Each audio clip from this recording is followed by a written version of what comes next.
Bienvenidos una vez más a la Fragua del Conejo, donde se forjan las historias. Mi nombre es Sanis y hoy tenemos una charla que la verdad tenía muchísimas ganas de hacer. Con una persona, un personaje que realmente admiro mucho de la comunidad.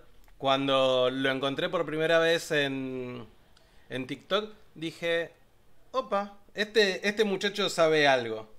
Digo muchacho porque en realidad no conozco su edad, tampoco conozco su cara. Es una persona bastante reservada respecto a su imagen y o sea, le he planteado algunas ideas para no mostrar su cara en la charla, pero bueno, ahora van a ver el resultado. La verdad, una persona que admiro mucho, y que bueno, sin seguir dilatando esto, ya le damos paso, ¿sí?, a nuestro querido Otto de Writer. ¿Cómo estás, Otto? Bienvenido a la Fragua del Conejo.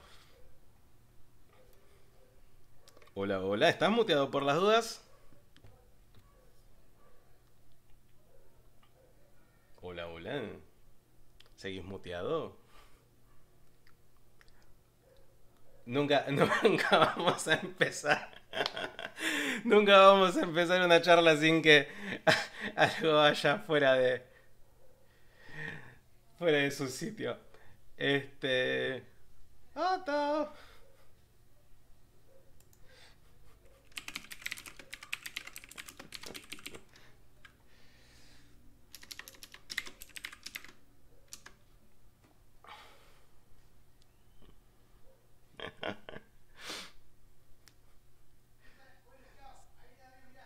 Siempre hay pequeños. Siempre hay pequeñas fallas al comienzo de nuestras transmisiones. Esta vez Sí, tocó esta. ay, una disculpa. ¿Qué tal a todo el mundo? ¿Cómo estás? ¿Todo bien? Sí, todo bien. Nervioso por lo que veo. Oh, sí, claro. ¿Es la primera vez que charlas haciendo un vivo? La última vez que charlé así en vivo fue con Mau, pero con Mau pues ya lo conozco un poco más. Claro, a ver, es tu propia cancha charlar con Mau. Eh, Exacto. acá estás de visitante, como solemos decir en Argentina. Entonces por ahí no te nace sentirte tan libre como con Mau. Sin embargo, en la Fragua del Conejo, recibimos a todos, todas y todes y bueno, y puedes sentirte como en tu casa. Excelente. Bueno, la verdad, una duda que tengo, no sé si la quieras revelar realmente, pero es ¿cuántos años tenés? Yo tengo 23 años. 23 años, yo te veía jovencito y te escuchaba Sí. joven. Sin embargo, bueno, no quería arriesgar porque, viste, hay personas que se ven mucho más jóvenes de lo que realmente son o mucho más viejas a veces. Sí. No, sí, yo tengo 23 años. Bueno, ¿y cuándo empezaste a jugar? Empecé a jugar cuando yo tenía unos 15 años, finales de 2014, inicios de 2015, empecé a jugar Calabozos y Dragones específicamente por mi hermano, porque a él le llamó la atención el juego, empezamos a leerlo y pues la verdad no entendimos bien las reglas. Muchas las jugamos por pura vibra, como la mayoría de la gente las juega originalmente, y eventualmente pues se volvió una hiperfijación mía, ¿no? Porque pues a mí me encantaba Skyrim, a mí me encantaba Dragon Age. Empiezo a agarrar este hobby en el cual es como esos mundos de rol, pero donde yo creo las historias, donde tengo ideas y opciones ilimitadas en lo que se puede contar. Quedé enamoradísimo. Claro. ¿Y qué empezaste, como jugador o como máster? Como jugador, claramente. Bueno, pero si ninguno de los dos sabía las reglas, entonces cualquiera podría hacer, cualquier respuesta era correcta. Sí, empecé como jugador y luego me empezó a interesar mucho ser máster. Ya cuando leí un poquito más de los libros, pues dije, bueno, vamos a intentarlo, vamos a correr una aventura para mis amigos y así.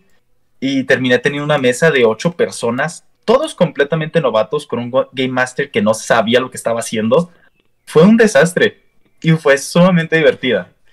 Es que 8 novatos en una sola mesa es imposible. Es imposible.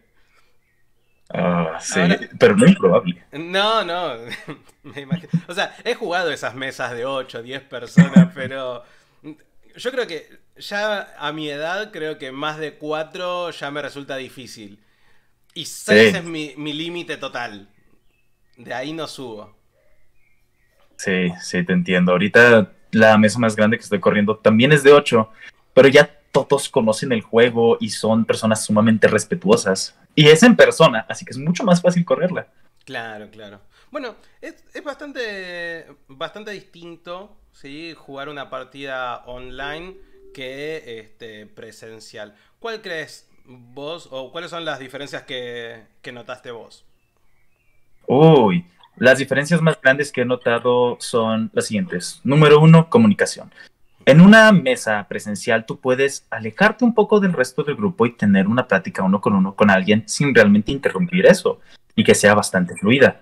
Mientras que en línea puedes intentar hacerlo a través de texto, pero se pierde mucha de esa esencia y querer hablar en un canal de voz donde todos tienen el mismo volumen, pues interrumpes a otras personas, no está cool hacer esa clase de cosas, a lo mejor quieres sacarle información a alguien, pero pues el máster está describiendo algo importante. La segunda, es más fácil confundirse en línea que confundirse en persona. Porque en línea es como, ¿a qué botón le pico? O sea, ¿qué significan tantas cosas? ¿Por qué me salió este número y no lo puedo editar con ciertas hojas de personajes? Y pues en persona tienes a la gente que te puede apoyar más fácilmente.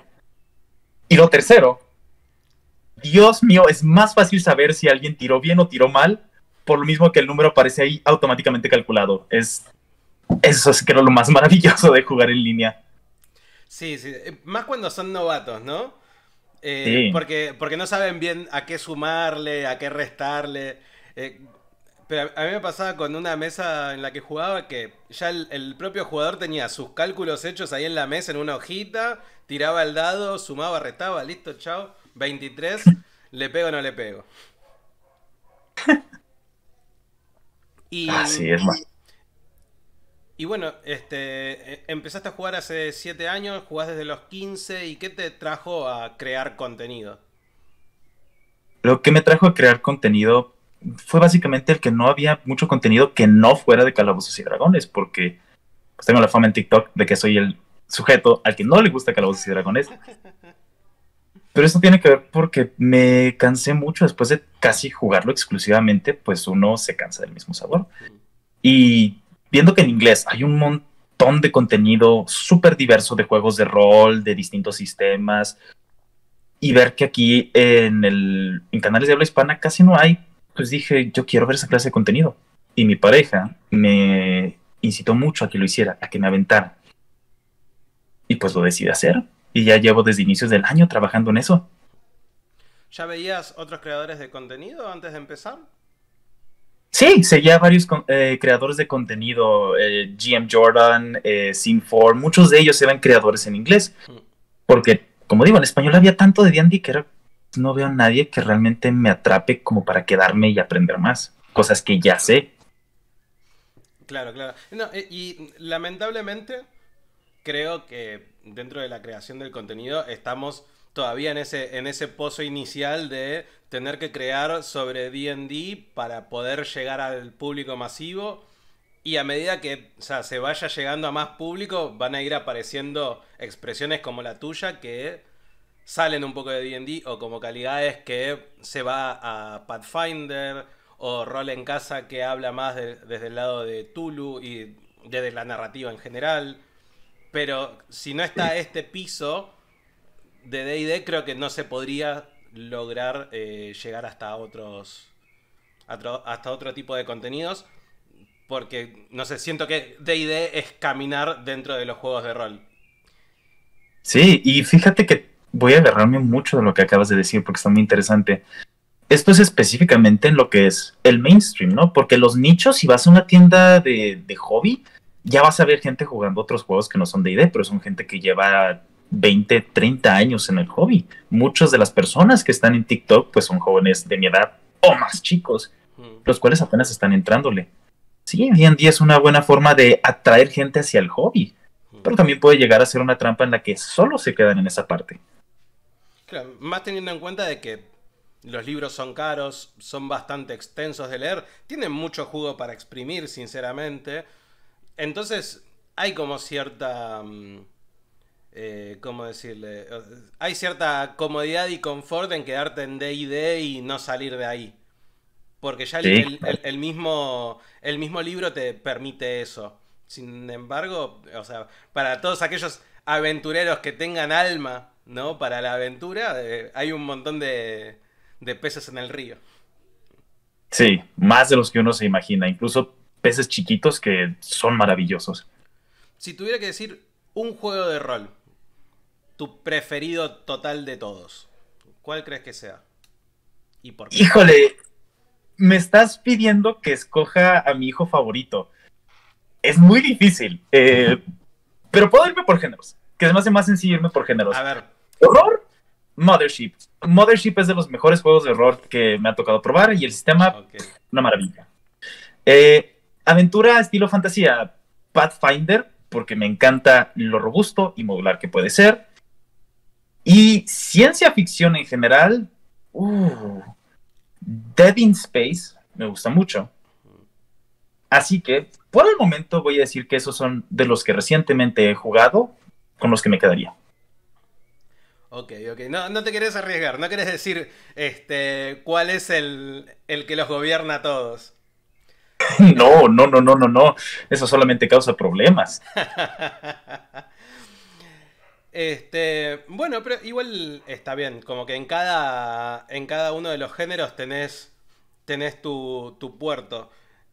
Y, y al contrario, el que menos, el que hayas dicho, esto es injugable, no es mi estilo, o ya me cansé, basta de esto. Uy, ok.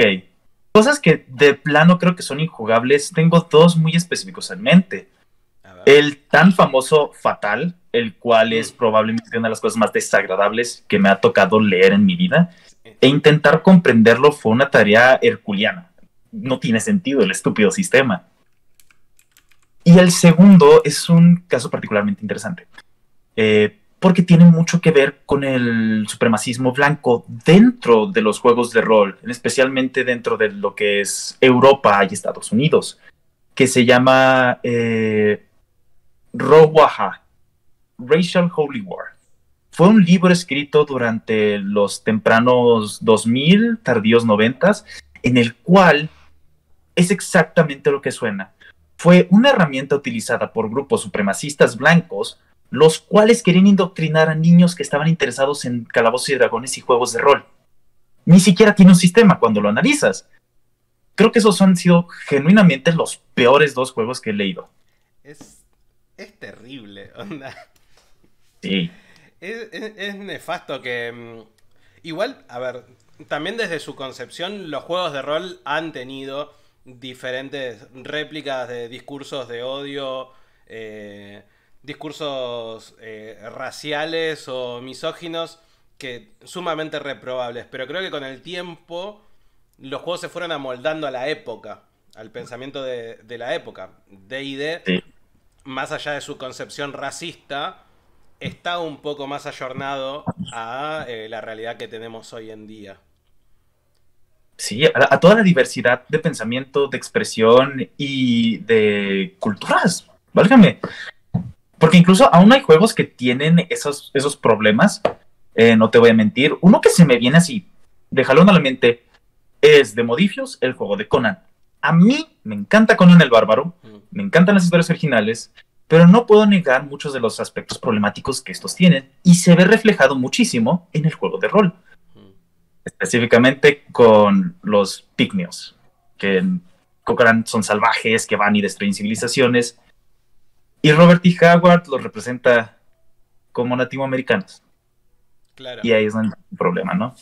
Es importante ser consciente de todos estos elementos problemáticos, porque que sea problemático no significa que no puedas disfrutarlo, que haya cosas que sean salvables.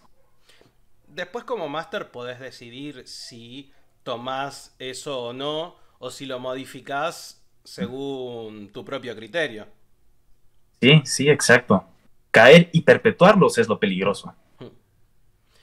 Sí, además, notar que algo es problemático y marcarlo como algo problemático también es una forma de, ¿cómo se dice? De proponer un cambio, de ir cambiando las cosas.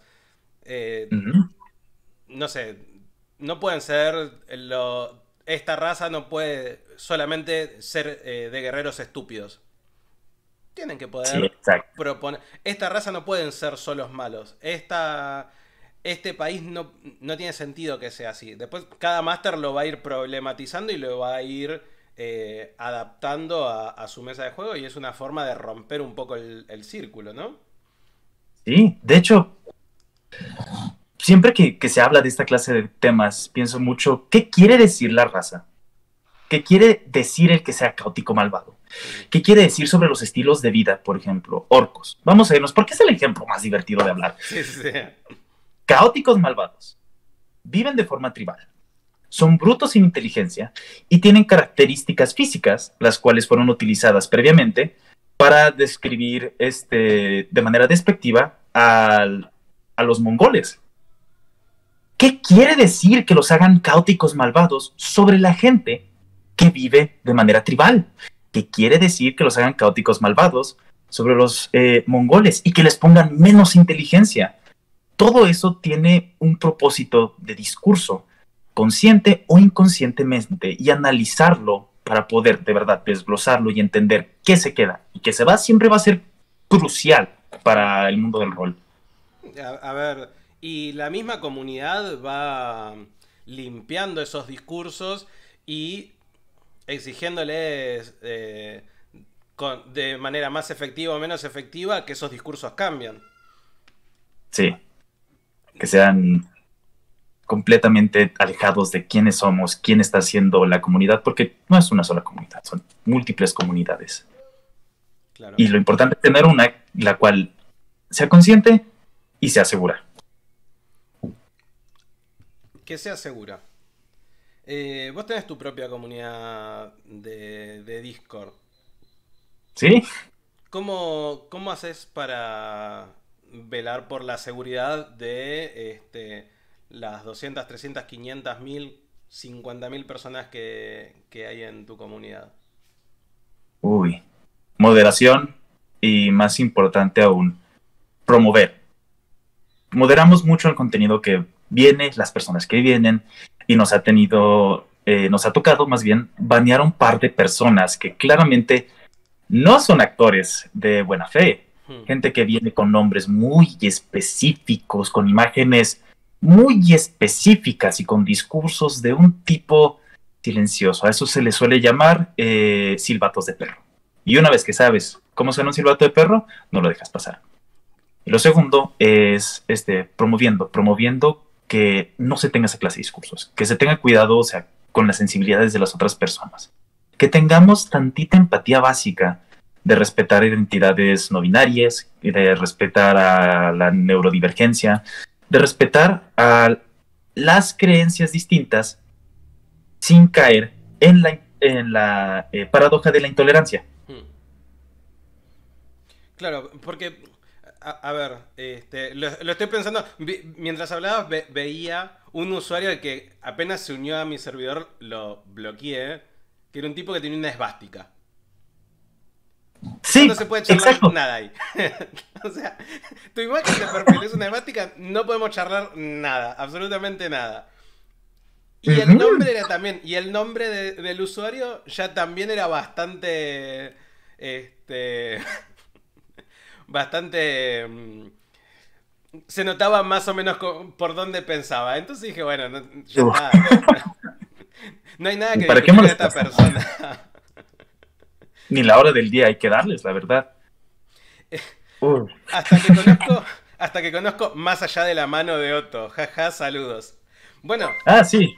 ¿Qué tal? esta es la primera vez que Otto accede a estar frente a una cámara.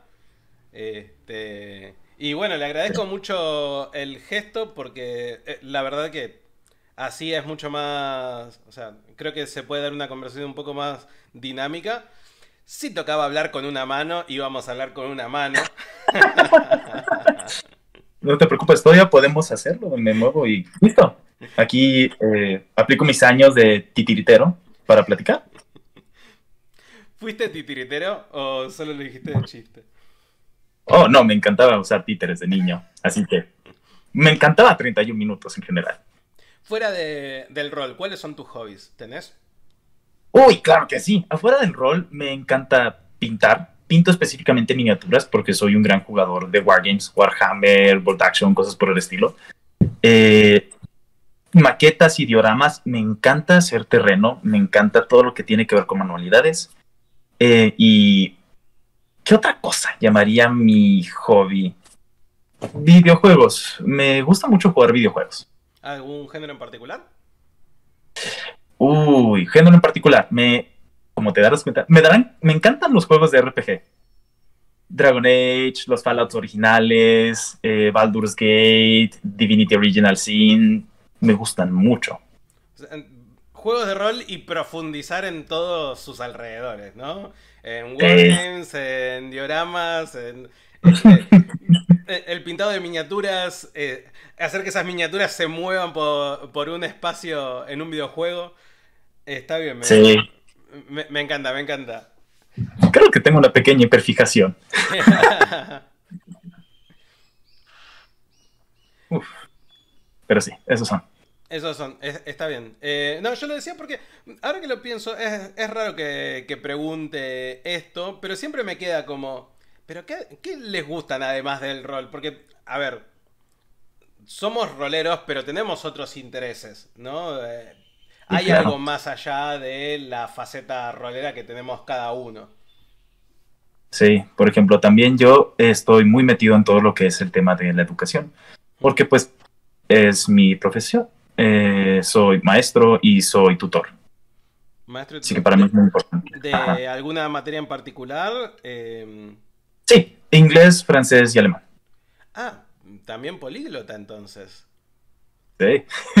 Bien, o sea, a ver, yo ahora que lo pienso estoy trayendo todos roleros súper académicos a este canal. Maldita sea, soy el único que no tiene tremendos estudios. El otro día había científicos,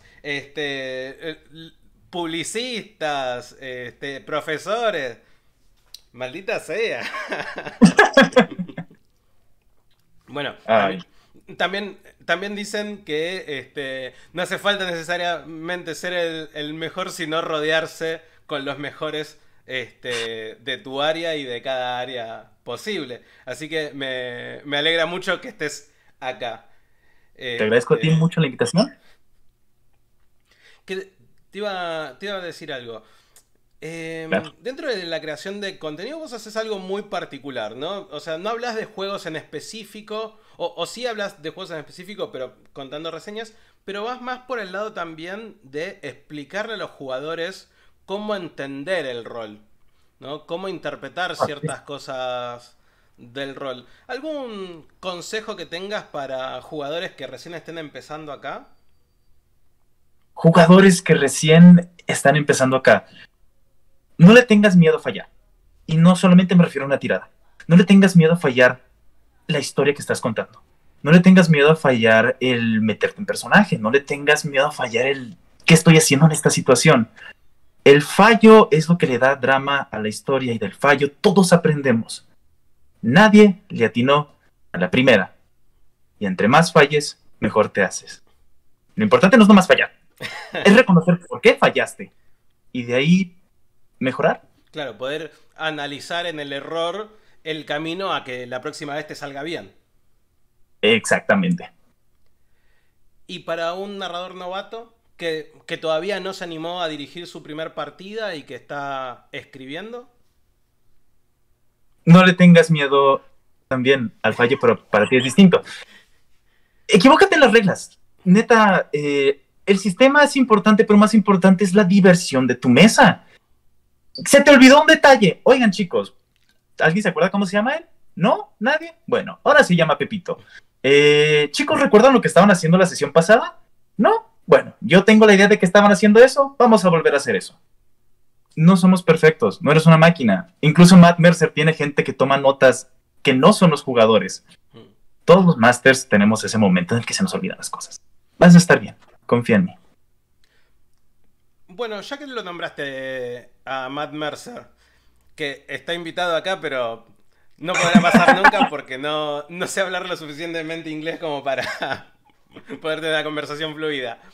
Pero ya que lo mencionas, hay algo que se le suele llamar el efecto Matt Mercer. ¿Sí? Mm. Este efecto se dice que es, bueno, que a través de ver a Matt Mercer, muchos jugadores y muchos máster esperan que en sus mesas pase lo mismo que pasa en Critical Role. ¿Cómo evitamos eso? Hablando. Así de sencillo. Hablas con la gente, hablas de sus expectativas, de tus expectativas. Porque la verdad, Matt Mercer es un buen máster. Pero yo que he visto Critical Role y he visto muchos otros action plays, no se me hace el mejor. Brendan Lee Mulligan es una persona a la cual admiro muchísimo. Adoro a Brendan Lee Mulligan. Pero yo sé que no soy Brendan Lee Mulligan. Yo soy Otto. Mi mesa no es The Mighty Nine o Vox Machina. Mi mesa es Norbit y sus 5 amigos. Hablar sobre las expectativas que tenemos es lo más sano que puedes hacer, en cualquier ámbito. Yo como máster, ¿qué es lo que quiero? Quiero contar con ustedes una historia. Y es con ustedes una historia, no contar una historia. Cosas muy distintas. Quiero que se metan en el mundo. Quiero que nos importe un poquito las reglas. Como jugador, ¿qué quiero yo? Divertirme. Me interesa que sea una historia ligera. O me interesa que sea una historia un poco más pesada. Mi idea de personaje es esta. ¿Cómo me puedes ayudar tú a moverme para acá, moverme para allá? Todo lo que es el efecto Matt Mercer viene de expectativas no habladas en la mesa. Y Es el entonces, problema con el efecto Matt Mercer. entonces, para evitar esas expectativas, tenemos que charlar con nuestros jugadores, charlar con nuestro máster y Ujú. explicarle qué queremos y qué esperamos de la mesa para ver si ese máster es lo que nos puede ofrecer o directamente no. Y bueno, ver hacia dónde nos dirigimos o cómo nos dirigimos hacia ahí. Exactamente, exactamente eso. Eh, bueno, ya hablamos de tus juegos preferidos. Este, pero dentro de esos juegos, ¿hay una Ujú. mecánica que vos digas, esta mecánica es la mejor que leí en mi vida? Sí, claro que la hay. Ok, escúchame en esto. Algo que todos los juegos de horror hacen mal es cómo representas el estrés y el miedo. Call of Cthulhu, me encanta la ambientación. No me gusta el sistema. Controversial, I know. Pero es que la barra de salud mental es nada más una barra de vida grandota. Realmente no refleja de una manera interesante cómo todos estos monstruos y mitos te afectan psicológicamente. Incluso Mothership, un juego que a mí me encanta mucho, no hace esto de todo bien. ¿Sabes cuál sí? Alien. ¿Por qué? El juego representa el estrés de una manera maravillosa. No nada más es un puntito que o va subiendo o va bajando. No. Físicamente puedes sentir el estrés porque son dados que se van agregando a tu piscina. ¿Qué significa esto para ti? Tiras un montón de dados. Cada 6 es un éxito. Como tienes más dados, más probable es que el estrés y la presión te hagan lograr la tirada. Pero, si te sale un 1 en esos dados, en vez de lograrlo, te da un ataque de pánico por todo el estrés que has acumulado. Eso, esa es la clase de mecánicas que alimentan la narrativa y alimentan el roleo. Me encanta esa mecánica. Bueno, es que también hay muchas mecánicas que el juego te las deja a libre interpretación y por ahí ¿Sí? no puedes resolverlo en el momento. Y si no lo pensaste antes, ¿cómo haces para que sea inmersivo? ¿No? Sí, sí, que es creo que el trabajo más difícil de un máster. Porque las reglas existen, como tú dices, pero los huecos que dejan, ahí es donde empieza verdaderamente nuestro trabajo. ¿Qué tanto estamos dispuestos nosotros a llenar un hueco y qué tantas herramientas nos dieron para llenar ese hueco? Porque si no te dan las herramientas necesarias y estás teniendo que meter cemento con la mano, pues la mano se te va a secar. Claro, y además creo que ahora que lo pienso, también es uno de los problemas que se encuentran los jugadores más novatos cuando, cuando empiezan a narrar una historia y quieren representar algo que no está especificado en el manual, ¿no? Ajá. Por ejemplo, bueno, ¿qué pasa si, no sé, si hace mucho calor? Algo tan simple como eso. Porque hay una respuesta física en nosotros cuando hace mucho calor. Ese paladín tiene una armadura que pesa 12 kilos, no puede estar bien cuando hace mucho calor. ¿Y cómo Sí, llevan responde su el propio sistema a eso? horno. Claro, tiene su propio horno. ¿Y cómo responde el sistema a eso? ¿Y cómo tengo que interpretarlo yo como máster? Ajá, todas esas son las preguntas que uno se debe de hacer a la hora de leer el sistema. No nada más cómo se juegan los jugadores, cómo juego yo como máster, porque somos otros jugadores. Nada más tenemos reglas distintas. ¿Hay Y alguna, cuando... ¿Hay alguna regla que digas, esto es una estupidez"? Directamente la sacamos del juego. Uh, uy, me la pones muy interesante. Reglas que de plano he llegado a ignorar yo es, por ejemplo, en Calabozos y Dragones, ignoro mucho el peso, porque el peso es algo que se quedó de ediciones pasadas, de cómo se jugaba antes el juego. Voy aquí a parafrasear un poco un increíble video que vi, que luego voy a recomendar, en el cual, piénsalo, todos los equipamientos que vienen en Dungeons and Dragons tienen un peso. Es un peso en libras y tú tienes que hacer la suma. Muy sencillo.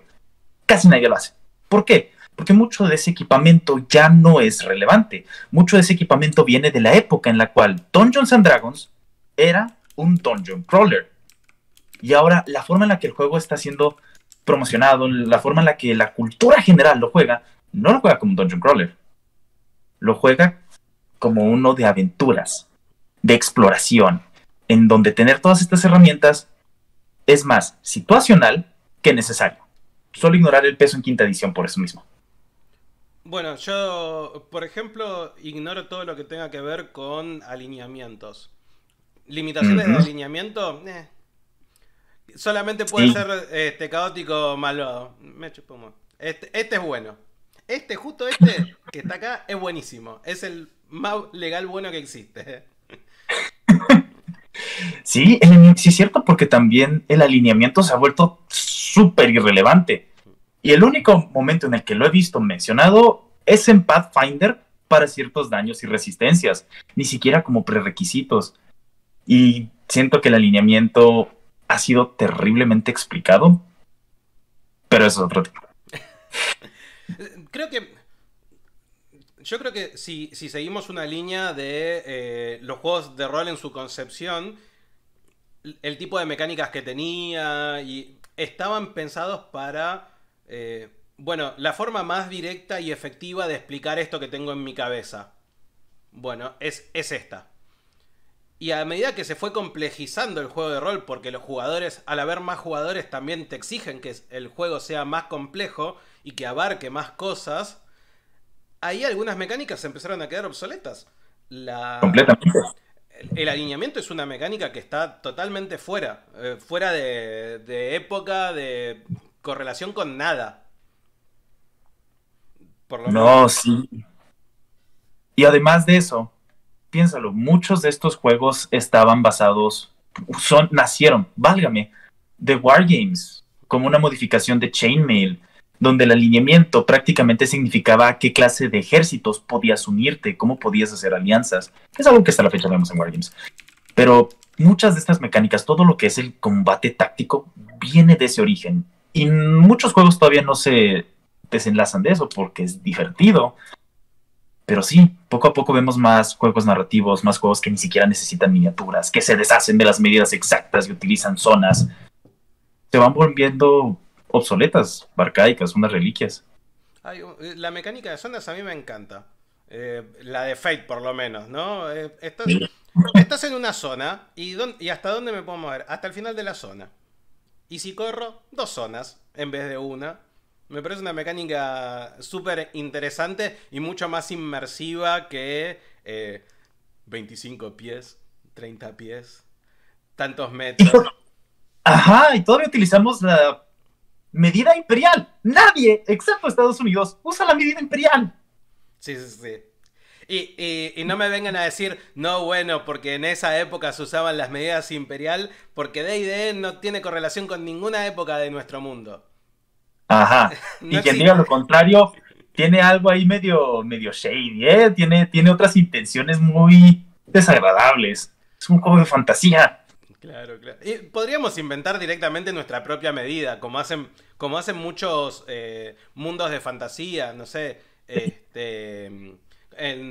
por ejemplo, ay, no me sale, Juego de Tronos, que tienen sus propias formas de medir el calendario, los días, los meses, las distancias. Cada sistema, cada libro de fantasía como que tiene su vueltita que corrige esas cosas para que no sea igual al mundo real. Y me parece que despedirnos del sistema imperial o del métrico incluso sería una excelente opción para más adelante. Sí, sí, completamente. Porque si vuelvo a ver que, oh, una habilidad que abarca 30 pies y cada cuadrito son 5, me voy a volver loco. O sea, ya no quiero eso. Por favor, viejo. Además, ¿por qué no decir simplemente se mueve 4 cuadros? ¿Sabes qué juego hace eso? Savage Worlds. Y Savage Worlds se juega mucho como un wargame. Hmm. Bueno, entonces, pero bienvenido sea a Savage World. No creo que necesitemos de una medida exacta, por ejemplo, en Pathfinder o en D&D, tan específica. ¿No? ¿Hasta dónde pega? Muy lejos. ¿Qué tanto es muy lejos? Y bastante lejos, qué sé yo. Hasta donde te da la vista. Ah, sí. Sí, sí, es frustrante. Incluso en juegos que me gustan mucho, como por ejemplo GURPS, jueguen GURPS, eh, sigue teniendo ese problema de que es muy matemático. Tiene fracciones dentro de los mismos números y porcentajes que puedes obtener, dentro de las distancias que puedes llegar a alcanzar. Y es cansado. Es cansado para muchos, pero para otros, ese es el mero mole. Eso es lo que buscan de los juegos de rol. Esa inmersión táctica de tomar la decisión correcta y poder apuntar lo más lejos que puedan y todo eso. ¿Cómo, saliendo totalmente de tema, Claro, claro. cómo aplicas tus conocimientos en tus partidas? Las cosas que estudiaste en tus partidas. Uy, me encantan tocar los temas de la lengua, de la economía y obviamente culturales. Todo eso lo aprendí durante mi carrera y a lo largo de los distintos cursos que he tomado y lo suelo aplicar mucho. Como, uno, en lo económico, ¿cómo afecta el flujo de la moneda la actitud y la cultura de la gente? ¿Acaso en lugares distintos utilizan una moneda distinta? ¿Y qué significa eso para los personajes? ¿Cómo es que este objeto de aquí vale 100 monedas de oro? ¿Qué valor tiene el oro entonces? ¿Por qué 100 monedas por este objeto? ¿Qué significa para el resto de la población? A mí me gusta mucho el juego económico. El lingüístico. Es divertido intentar entender a otra persona. A veces es frustrante si no tienes una base, pero conforme vas hablando con otros, y lo he hecho en un par de escenas, y vas captando palabras que puedes repetir y se van entendiendo mutuamente, es sumamente satisfactorio. No todos podemos hablar el mismo idioma, sino muchos malentendidos no existirían. Y finalmente el cultural, que a mí me encanta el estudio y el análisis de la cultura, no más, no estudié eso porque me gustaban más los idiomas. ¿Por qué una cultura es como es? ¿No? Lo que hablábamos de los orcos antes. ¿Por qué los orcos tribales son considerados caóticos malvados, mientras que los humanos imperialistas son considerados legales neutrales.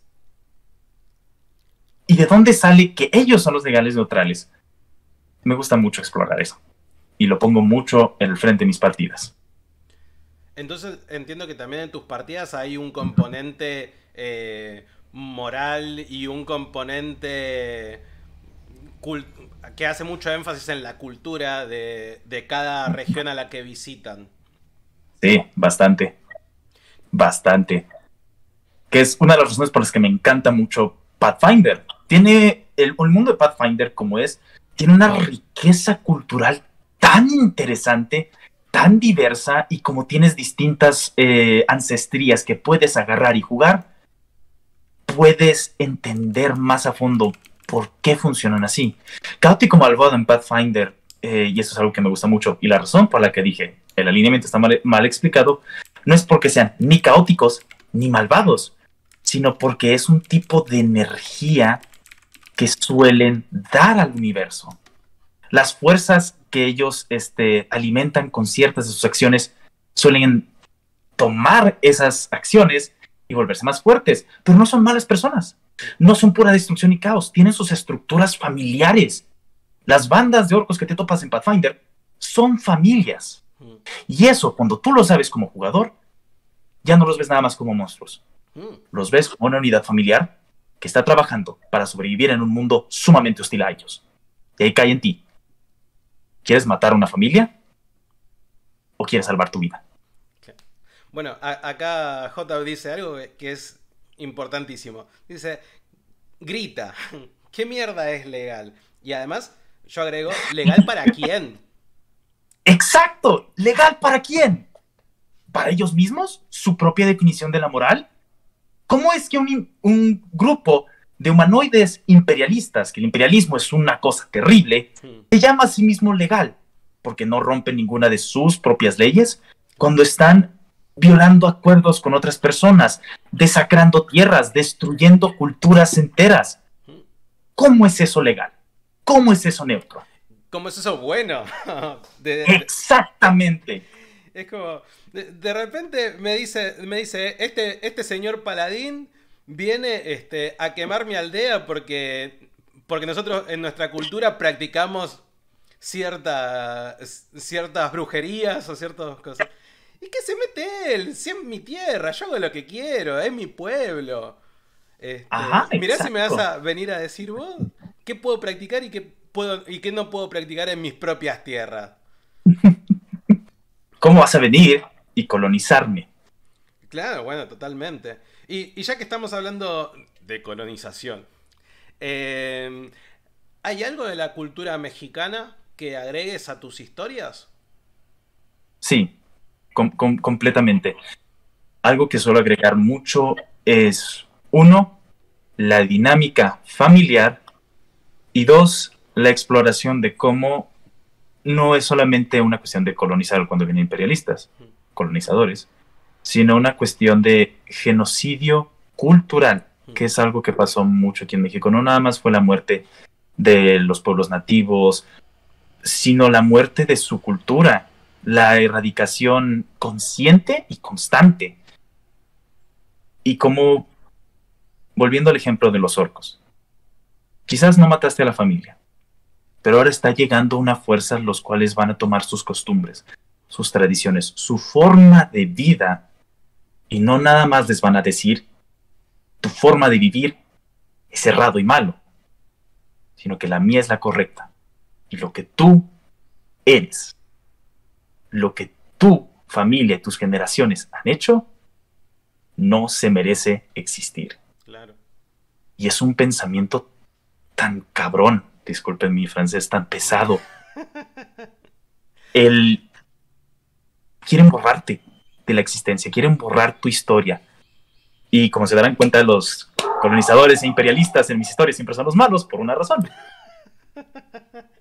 Bueno, yo trato de evitar poner buenos y malos como tal. Este es un reino que está buscando esto y estamos en contra de aquel reino que está buscando lo opuesto a nosotros.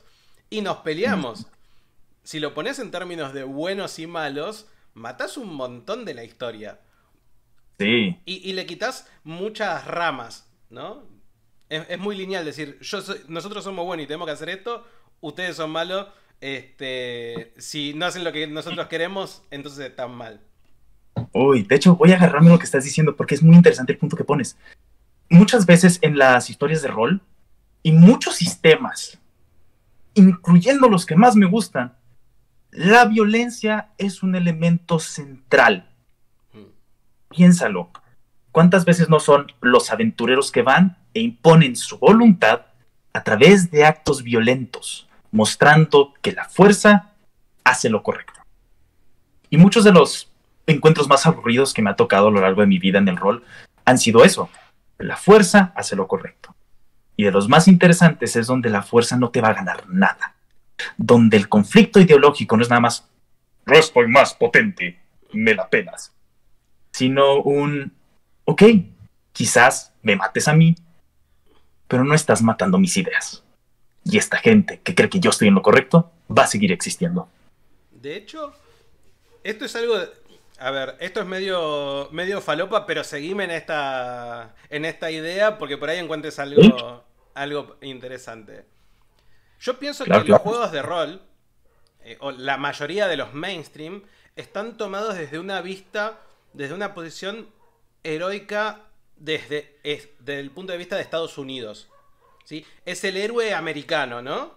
Nosotros nosotros que tenemos la verdad, vamos hacia los demás pueblos y le demostramos nuestra verdad a ellos a través de la fuerza, a través de la presión económica, a través de lo que sea.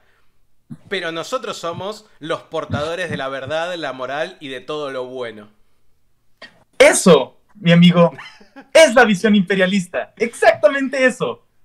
Y sí, estoy completamente de acuerdo, porque es una idea que viene desde la Europa, piénsalo.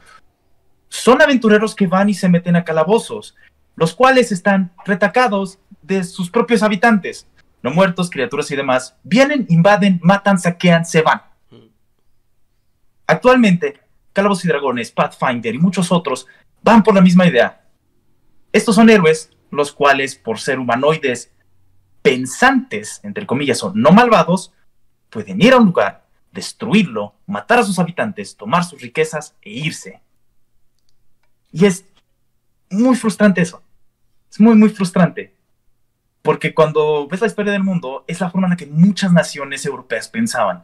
Francia, Inglaterra, Estados Unidos, hasta cierta década empezó a llegar a ese pensamiento. Belga, Holanda, ve la historia de África. ¿Recuerdas lo que dije de las tribus en los orcos? Por una razón empezó ahí. ¿Por qué una forma de vida tribal, que era como muchas personas, muchos pueblos en África vivían, es malo? Pero los imperialistas, no. El imperio es bueno. Y es súper desesperante. Es una de las razones por las que juegos como Wander Home me encantan, porque es un juego que no se trata sobre la violencia, sino sobre el sanar de esta. O, por ejemplo, The Country, en el cual la violencia es lo peor que te puede pasar. Es sumamente horroroso ese juego, y no de mal forma, sino que te hace muy consciente de lo terrible que es la violencia. Ni siquiera tienes hit points, nomás es una tirada en la cual, uy, te moriste ya. Además, voy a hacer hincapié un poco en algo que decías al principio, ¿no? Claro. La violencia como demostrador de la razón, ¿no? La mayoría de los juegos de rol tienen eso, cuando no necesariamente. Y entonces como que limpian un poco de ideología a las luchas, por ejemplo.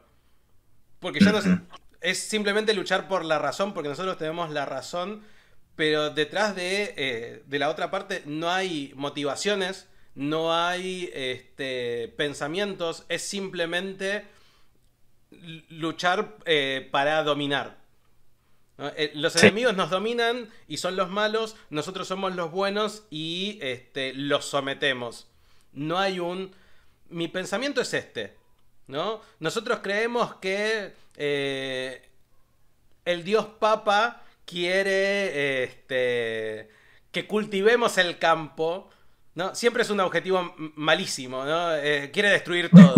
¿Y por qué no hay alguien, no sé, que quiera imponer una visión de... Bueno, mira, nosotros creemos que cultivando todas estas artes y cultivando esta forma de pensamiento, lograremos un mejor mundo para todos, todas y todes. Y ¿cómo se dice? Sino más bien una reducción total de, bueno, yo soy malo, vos sos bueno y nos pegamos hasta que alguno de los dos tenga razón. Siento Ajá. que por lo menos los juegos mainstream pecan de simplificar demasiado los conflictos. Conflictos que en el mundo real son mucho más complejos. Los temas Sí, religiosos, los temas políticos, morales, económicos, son algo mucho más grande que un cuatro tipos que están invocando a la diosa dragón. para destruir el mundo, ¿por qué? Para Porque destruir el estaría mundo chido porque destruir el sí. mundo. Porque Ajá. les va a dar poderes. ¿Y para qué querés poderes si está destruido el mundo? ¿Poder sobre qué? Es la pregunta. Hmm. ¿Para qué? Y siento que también una de las cosas que aumenta mucho este tipo de pensamiento y más importante aún, diseño dentro del rol, es cuál es el énfasis del sistema. ¿Cuál es el énfasis? Por ejemplo, Calabozos y Dragones. La mayoría de las reglas se van hacia el combate y la violencia. La mayoría de los avances de clase se van hacia el combate y la violencia. El no combate y la no violencia casi no tiene mecánicas. Tiene skills, habilidades que puedes decidir utilizar, pero no profundizan en eso. Muchos otros juegos, no estoy diciendo que solo Calabozos y Dragones, No. Pathfinder profundiza en la violencia. Warhammer Fantasy, el punto es la violencia y la intriga detrás de los terribles actos que estás a punto de cometer. Eh, el enfoque del sistema dicta mucho qué clase narrativa está dando. One Ring, por ejemplo, amo el juego porque el enfoque no es la violencia. La mayoría de los avances de personaje no son violentos. Muy por el contrario. Hay un chorro de habilidades, canción, acertijo, empatía, encorazonar, inspirar gente. Tiene más, superan, si no me equivoco, 4-1 las habilidades sociales y de exploración a aquellas enfocadas en la violencia.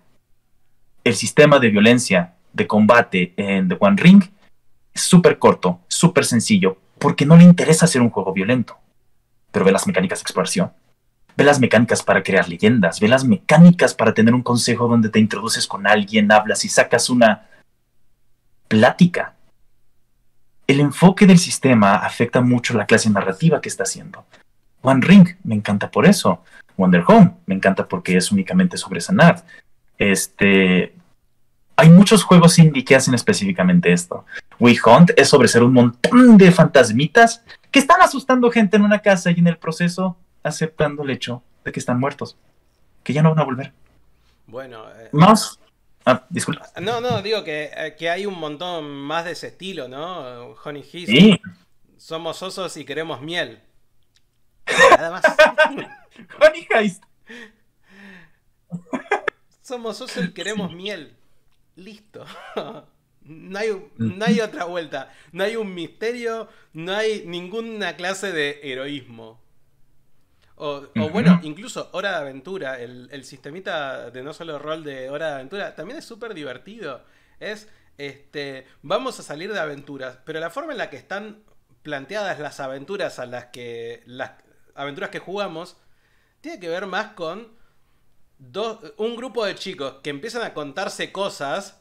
¿Sí? Y bueno, y después apareció un dragón. Y entonces el dragón le tiró un bazucazo. Pero estamos jugando una historia de aventuras medievales. No importa, pero yo tenía una bazuca mágica. Es así. Me gusta mucho ese estilo de juego que contás. Y la verdad es que, o sea, siento que en eso congeniamos muy bien, Otto. Sí. Porque, nada, a mí por lo menos pienso que la violencia en los juegos de rol tiene que ser como la última instancia a la que llegar. Todo lo demás Ujú. tiene que ver con, o quiero que tenga que ver con exploración, con conocer, con investigar, con discutir ideas con otros personajes. Sí, completamente. Y después, si en algún momento hay que agarrarse a las piñas, nos agarramos a las piñas. Oh, pero es que esas piñas saben mejor cuando sabes que no nada más quieres mostrar que eres más fuerte, sino mostrar que tu posición moral y ideológica tiene peso y valor. ¿Mm? Uy, ¡mua! La cereza en el pastel. Claro, claro. Y entonces, en ese aspecto, por ejemplo, yo cuando pongo situaciones violentas en los juegos, en mis mesas, tiene que ver con personajes que no entienden de otra forma que con violencia. No sé, un monstruo, una entidad extraplanar que quiere devorarlo todo. Pero después, cuando aparece una persona, con la persona sí podés hablar, sí podés razonar, sí podés llegar a un punto en común. Y la persona es compleja. El conde que quiere someter a todos bajo un embrujo, no lo quiere hacer solo porque es malo. Hay detrás una motivación y hay una idea por la cual esa es la mejor forma de hacer eso que va a llevar, que va a traer tanto bien a su país y a su tierra. Ujú, exacto. Sino que somos monos Uy, con navajas. oh, ok, voy a compartir una anécdota muy especial. Específicamente del sistema que hablé antes de Country. No tiene casi ninguna mecánica el sistema, excepto por una, la mecánica de violencia. Y dirás, wow, pero acabamos de hablar de cómo el énfasis en la violencia eh, puede llevar a perpetuar ideas nocivas. Sí, este sistema está diseñado para mostrarte lo horrible que es la violencia. No es un sistema de 20. No atinas a menos que tires un 16 o más. No tienes ningún modificador. Si alguien te atina un disparo, tiras un dado. Si te sale menos de 15, tu personaje está muerto automáticamente. No hay armadura, no hay nada por el estilo. Es solo violencia cruda y horrible. Y corrí un juego para un par de amigos de eso, porque dije, wow, se ve muy artístico y resultó ser una experiencia sumamente deprimente, porque era una misión sencilla. Eran granjeros que tenían que llevar a 6 cerdos a tener sus vacunas. Jamás en mi vida he vuelto a tocar ese sistema porque fue triste. Fue persona con la que se topaban eran otros granjeros, pero porque estaba en medio de una guerra tenían miedo. No sabían si estas personas los iban a matar. No sabían si estas personas les iban a robar los cerdos para ellos no quedarse sin comida. Y eran situaciones tensas y horribles. Y cuando llegó la hora de tirar dados, todo el mundo estaba tenso. Porque no querían matar a alguien y no querían que los mataran. No era nada más un vamos a darnos de piña, era un no quiero quitarle la vida a otra persona. Y eso es cuando hizo clic para mí el sistema.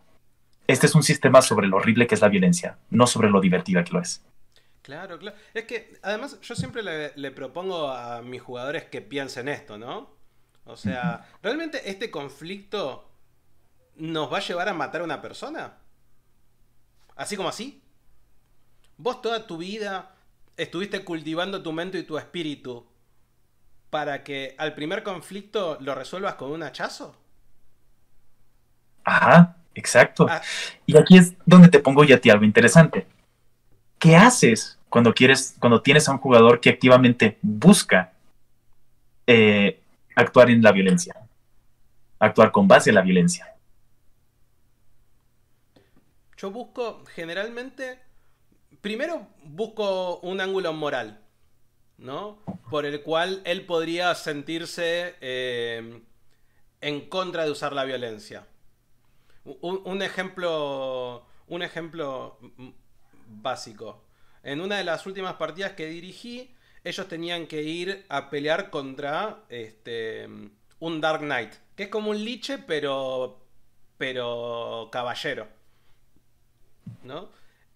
Uh -huh. La parte como física la parte con espadas de los liches. En vez de ser un mago que trascendió la muerte, es un caballero que trascendió la muerte. Bueno, tenían que ir a enfrentarse a un Dark Knight. Pero mientras están yendo a enfrentárselo al Dark Knight, aparece un ángel, no sé si llamarlo ángel, en ese momento yo lo describía como un heraldo, y este heraldo les decía, este Dark Knight se convirtió en Dark Knight por culpa de los dioses.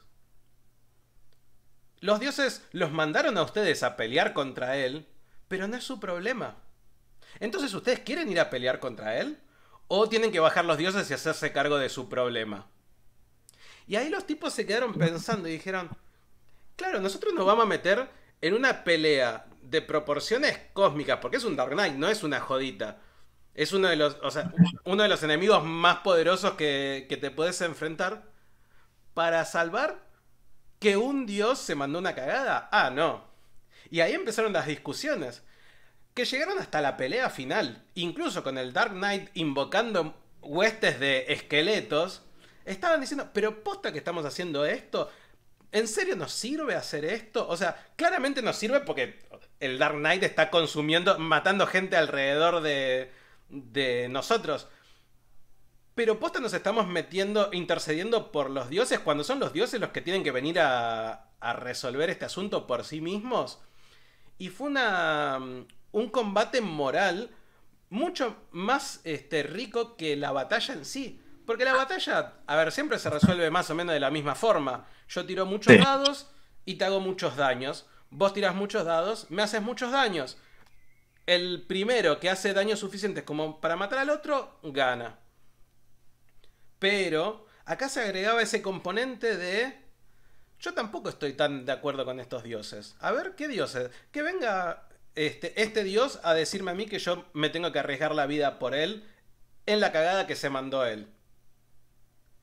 Y ahí como Ay, que me gusta mucho eso. se volvía como mucho más interesante. Al punto de que de que el bárbaro, el fighter iba con todo, con su hacha y peleaba así. Mientras que el paladín decía, solamente curaba, ¿sí? Y decía, ¿estamos seguros que queremos hacer esto? ¿Nos queremos meter así? ¿Nos queremos meter tan en el barro en este asunto? Porque veo que es un asunto entre fuerzas mucho más grandes que nosotros.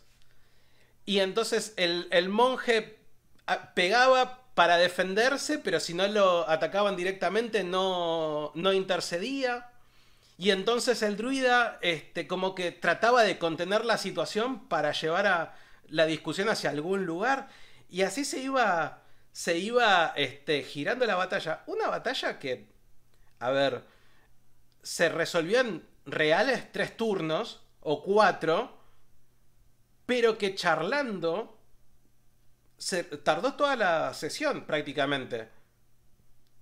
Fueron un turno, hablar, discutir con el enemigo, ver de qué forma, otro turno. Tratar de buscar una vuelta para contener sin matar, hasta que otro turno, ver si pueden invocar al dios para que baje él y arregle el problema. Otro turno, ver que ningún dios se hace cargo de este problema y ver cómo lo resuelven ellos. Terminó el combate. Pero en el Oh, medio hubo un montón de otras cosas. Mucho más interesantes que ir y golpearlo hasta que cae. ok, me gusta mucho eso. Me gusta De- mucho. después te paso el Porque, detallado. sí, El detallado de porque la partida. es que siento también que muchos juegos no aprovechan esa idea, por ejemplo, de los dioses como fuerzas cósmicas. Son tangibles. La existencia de los dioses es algo tan tangible en muchos juegos de rol que se desperdicia. Es como, magia, ay, aquí están sus seguidores y ya. Pero puedes directamente utilizar su energía. Puedes sentir cuando, por ejemplo, causas un anatema, algo que el dios no quiere, y pierdes su poder divino.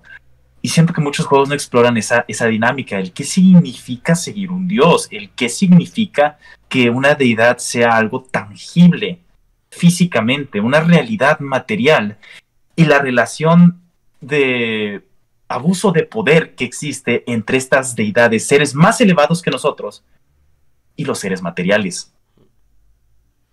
Y a mí me gusta. A mí me gusta mucho meter la discusión religiosa dentro de mis partidas. De.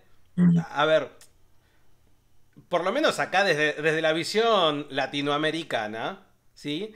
Que vengan los conquistadores trayendo sus cruces y sus Biblias, fue totalmente destructivo para nosotros.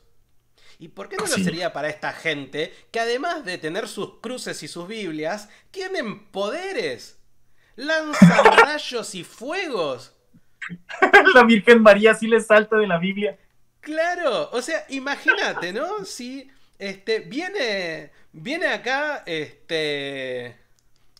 Don Cristóbal Culón, el paladín, el paladín de la Orden de la Santa Virgen, y te dice, hermano, a partir de ahora le rezás a la Santa Virgen porque mirá, y te invoca una bola de fuego. Y claro, y entonces yo tengo que demostrar que mi dios serpiente de marina es mucho más poderosa, entonces le tiro unos rayos y nos peleamos, pero serían mucho más grandes los conflictos, no menos grandes. Exacto. Hay un juego que justamente así, palabra por palabra, habla de lo que acabas de detallar. Tiene sus problemas, obviamente. Se llama Dragones Conquistaron América. Es un concepto súper interesante. Pero jamás lo he jugado, solamente lo he leído. Y sí, todo eso, el tocar los temas de la religión, de, oh, wow, tu Dios es real. Puedo tocar a tu Dios porque su bola de fuego me acaba de pegar. Tiene menos impacto del que en realidad debería tener. Claro. Acá dice Leo Cuervo, ¿vos sabés el grado de fe que maneja mi paladín sabiendo que su dios existe? Ajá, exacto. Es eso. O sea, porque ya no estamos hablando de fe, viste, de creer, sin ningún tipo de prueba. Estamos hablando de una realidad material. Yo le rezo a mi Dios y mi espada se prende fuego. Entonces mi Dios existe y tiene la verdad. Y si mi Dios no me quita los poderes, entonces yo tengo la verdad. Las personas serían muy terribles. Si la pensamos, las personas serían muy nefastas si creyeran que tienen la verdad y que además un Dios los apaña. Sí. Y también, por ejemplo, la implicación para lo que sería ser ateo en un mundo así. O sea, solamente decides que ningún Dios vale la pena venerar. Dioses que sanan, dioses que redimen, dioses que otorgan genuino poder. ¿Cómo trabajas? ¿Cómo le das conciencia y sentido a algo como eso? Y entonces ahí el granjero que dice, el granjerito que está en su casa ordeñando sus cabras y dice, no, la verdad que ningún dios, para mí no me interesa ninguno de tus dioses. La verdad, yo estoy acá cultivando cebolla, ordeñando cabras, nada de lo que me vengas a contar me sirve. Tiene una implicancia mucho más, ¿cómo se dice? Abarcativa, porque es como pero ¿no ves que mi espada tiene fuego? ¿Cómo no vas a creer? Que podemos levantar a los muertos, que podemos sanar a los enfermos. Ajá. Sería mucho más difícil y sería mucho más valiente también ser ateo. Sí, bien. Y creo que las implicaciones morales también importarían mucho. Porque de dioses así, mi hermano, un saludo a mi carnal, él le gusta mucho escribir sus propios mundos y tiene algo muy interesante, que es los conceptos como dioses. Y existe un dios, el dios de la mortalidad. Todo vive y todo eventualmente muere. Y eso es ser mortal. ¿Qué pasa cuando la gente le empieza a tener miedo a eso?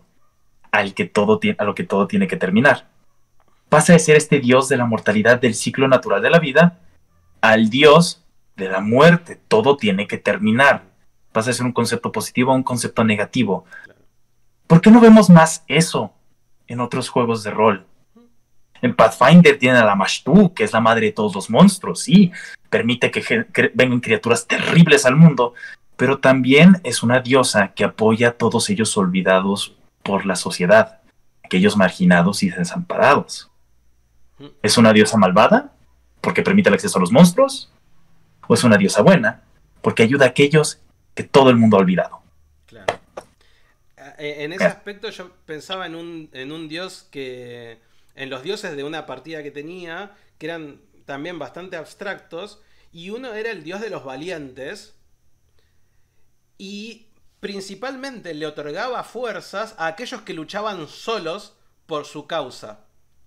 Entonces, a veces los jugadores estaban estaban del lado de los valientes y a veces el enemigo estaba del lado del valiente. Porque si vienen Uh, 4 guerreros nivel 20 a reventarte la cara y vos te los enfrentás, vos sos más valiente que ellos. ¿Entendés? O, sí. o, por ejemplo, había otro dios que era el dios de los caminos, que apoyaba a aquellos que estaban perdidos. Y estar perdido puede ser algo... O sea, le puede pasar a todos, buenos y malos. No Sí. formaban, no tenían un alineamiento. Y me gustaba mucho más esa idea. Y por último, al final del infierno estaba el olvido. Y ahí era como, no es ni bueno ni malo el olvido. Es simplemente que la gente se olvidó que existís. Porque ya pasó tiempo, porque ya pasaron los años, las edades, y no hay nadie que te recuerde. Y Ajá, eso entonces sí, me quedaste. no es ni bueno ni malo. Bueno, Otto, ¿algún mensaje que quieras dejar? ¿Algún proyecto que tengas próximo a concretarse y que quieras comentar acá? Uy, sí. Proyectos próximos. Estoy trabajando en uno de mis siguientes libros, que va a ser un módulo Dungeon Crawler gigante. Estamos trabajando en el arte y pues probablemente para febrero salga. Es un trabajo más complejo que todos los demás. Si quieren checarme, siempre pueden buscarme como All Things RPG en TikTok y únicamente eso, no utilizo otras redes sociales. Si les interesa todo lo que hablo y les gustaría apoyarme, siempre pueden ir a comprar mis libros checando mi perfil. Y más importante aún, los juegos de rol son una forma en la que nos expresamos. Son una exploración de nuestras fantasías. A veces son fantasías un poco oscuras, a veces son fantasías más llenas de esperanza. Y lo importante es que son cosas que eventualmente compartimos con nuestros amigos y que nos permiten ser quienes nos gustaría ser o explorar quiénes estamos siendo. Muchísimas gracias, Soto. Y con estas hermosas palabras te despedimos. Chao, chao. La verdad que no tengo palabras. Fue una hermosa charla. No sé cómo la pasaron ustedes, pero espero que la hayan pasado bien. Tuvo muchas aristas. Generalmente las entrevistas duran 1 hora, un poquito más, un poquito menos, y nos fuimos bastante lejos porque, bueno, cuando la charla es interesante, te cuesta cortar. Te cuesta cortar. Sin embargo, vamos a tratar de ser fieles al formato. Y si nos quedó alguna cosa por hablar, la hablaremos más adelante, quizás cuando tengamos a Otto otra vez de invitado acá. La semana que viene va a venir Safarito, otro creador de este tridente que son estos creadores nuevos como Mau, como Otto. Yo creo que es la tercer pata de este tridente, así que ya lo traeré para acá. Sé que muchos están entusiasmados con que venga, así que bueno, el miércoles que viene a las 7 de la tarde, hora argentina. Después, según su país, vayan acomodándose. Puede ser 1 hora más, 1 hora menos, 3 horas menos como en México. Así que muchísimas gracias por quedarse hasta acá. Ahora nosotros cortamos stream un segundo y después arrancamos de nuevo porque vamos a estar dibujando los personajes de nuestros seguidores. Así que si me dan un minuto, yo corto, arranco otra vez y en 5 minutos, 10 minutos repongo el mate y volvemos. Sin nada más que agregar, mi nombre es Sanis y esta es la fragua del conejo. Ah, perdón. Todo esto se va a poder ver en YouTube mañana. Así que si se perdieron alguna parte de la conversación, mañana tipo 6 7 de la tarde va a estar disponible también en YouTube. Así que pásense por allá. Sin nada más que agregar, ahora sí, mi nombre es Sanis y esta es la fragua del conejo donde se forjan las historias. Nos vemos en un momento.